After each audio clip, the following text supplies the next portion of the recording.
నమస్తే, welcome to Telugu రాజ్యం. పహల్గాం ఉగ్రముక్కల నరమేధం యావత్ భారత ప్రజల్ని కూడా చాలా రగిలిపోయేలా చేసింది. మనకు తెలుసు, సీమాంతర ఉగ్రవాదాన్ని ప్రోత్సహిస్తోన్న దాయా దేశం పాక్ ఆగడాలను అరికట్టాలని దేశవ్యాప్తంగా డిమాండ్ కూడా వినిపిస్తోంది. మరి ఏ క్షణంలో ఏం జరుగుతుందో అన్న టెన్షన్ అయితే పాకిస్తాన్ మంత్రులు భయపడి చూస్తున్నట్లుగా వారి ఇస్తున్న ప్రకటనలు బట్టి మనకి అర్థమవుతోంది.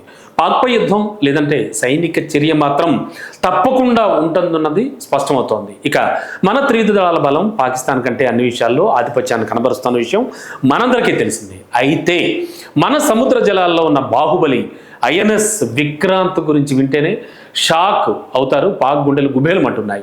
పాక్ అంతలా భయపెడుతున్నటువంటి ఐఎన్ఎస్ విక్రాంత్లో అసలు ఏముంది, పాక్ ముచ్చెమట్లు పడడానికి అసలు కారణాలేంటి, ఇప్పుడు మనం ఒకసారి చూద్దాం. ఐఎన్ఎస్ విక్రాంత్ ఇదే భారత నావికా దళానికి చెందినటువంటి విమాన వాహన నౌక 1970-71 మధ్య బంగ్లాదేశ్ లిబరలైజేషన్ కోసం ఇండియా పాక్ మధ్య జరిగిన యుద్ధంలో ఈ ఐఎన్ఎస్ విక్రాంత్ చాలా కీలకమైన పాత్ర పోషించింది. తొలి ఐఎన్ఎస్ విక్రాంత్ను 1961లో బ్రిటన్ నుంచి భారత్ కొనుగోలు చేసింది. దాదాపు 36 ఏళ్ల పాటు దేశానికి చాలా సర్వీస్ ఇచ్చి 1997 జనవరి 31న డీకమిషన్ అయింది. ఆ తర్వాత దేశీయ సాంకేతిక పరిజ్ఞానంతో నిర్మించినటువంటి నౌకకు ఐఎన్ఎస్ విక్రాంత్ పేరును పెట్టారు. అండ్ 2009 ఫిబ్రవరి 28న దీని నిర్మాణం ప్రారంభమైంది. అయితే 2013 ఆగస్టు 12న ఇది నీటిపైకి వదిలారు. అయితే 2022 సెప్టెంబర్ 2 ప్రధాని మోడీ ఐఎన్ఎస్ విక్రాంత్ను జాతికి అంకితం చేయడంతో ఇది మళ్ళీ రీకమిషన్ అయింది. దీంతో అతిపెద్ద విమాన వాహక నౌకలను దేశీయంగా తయారు చేస్తున్న అమెరికా కానీ, రష్యా కానీ, ఫ్రాన్స్ కానీ, బ్రిటన్ కానీ, చైనా కానీ ఇలాంటి దేశాల సరసన భారత్ కూడా చేరిపోయింది. మేక్ ఇన్ ఇండియా కార్యక్రమంలో భాగంగా దేశీయంగా ఫస్ట్ టైం అతిపెద్ద విమాన వాహక నౌకను నిర్మించింది భారత్. అదే ఇది పూర్తి స్వదేశీ పరిజ్ఞానంతో దేశీయంగా నిర్మించిన ఫస్ట్ విమాన వాహక నౌక ఐఎన్ఎస్ విక్రాంత్.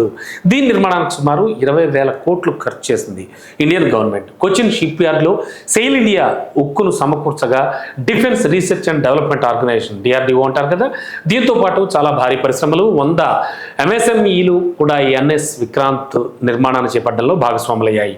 అలాగే మనం చూస్తే ఇప్పటి వరకు కూడా భారత్ నిర్మించినటువంటి అతి పెద్ద విమాన వాహక నౌక ఇదే కావడం మనం విశేషంగా చెప్పుకోవచ్చు అనమాట. అలాగే ఐఎన్ఎస్ విక్రాంత్ 262 మీటర్స్ పొడవు ఉంటుంది, 62 మీటర్ల వెడల్పుతో బరువు 43 అంటే 49,000 టన్నులు ఉంటుంది.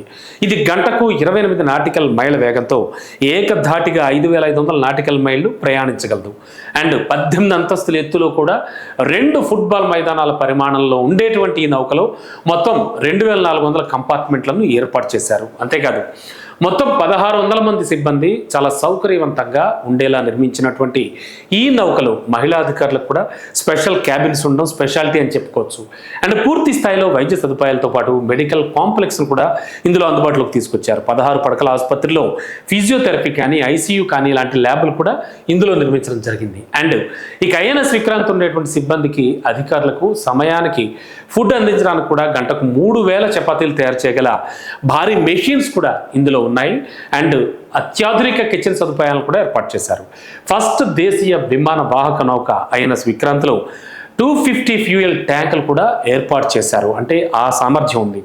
ఇక అసలు విషయానికి వద్దాం. ఐఎన్ఎస్ విక్రాంత్లో 30 యుద్ధ విమానాలు, MiG-29K ఫైటర్ జెట్లు, ఇలాంటి యుద్ధ విమానాలన్నీ కూడా అంటే కమావ్ 31, HR-60R వంటి హెలికాప్టర్లను కూడా చాలా సమర్థవంతంగా నిర్వహించవచ్చు. అండ్ ఇప్పుడు నెలకొన్నటువంటి ఈ యుద్ధ వాతావరణంలో ఐఎన్ఎస్ విక్రాంత్ అరేబియా సముద్రం నుంచే పాకిస్తాన్లో మన సైన్యం నిర్దేశించినటువంటి ఆ టార్గెట్స్ను ఛేదించగలదన్నమాట.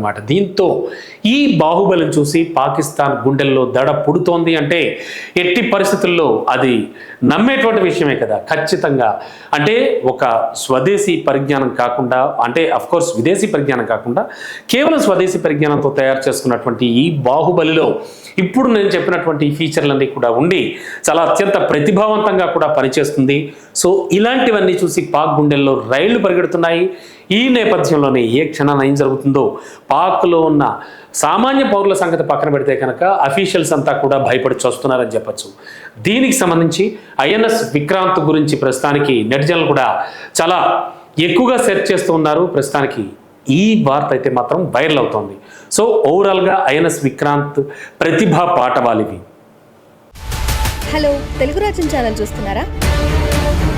సామాజిక, రాజకీయ, జీవన చిత్రణే తెలుగు రాజ్యం. అతిశయోక్తులు, అసత్యాలు ఉండవు. రాజకీయ కోణం కాదు, ప్రజా కోణమే కొలబద్ద. తెలుగు రాజ్యం వీక్షణ మీ ఉత్తమ అభిరుచికి నిదర్శనం.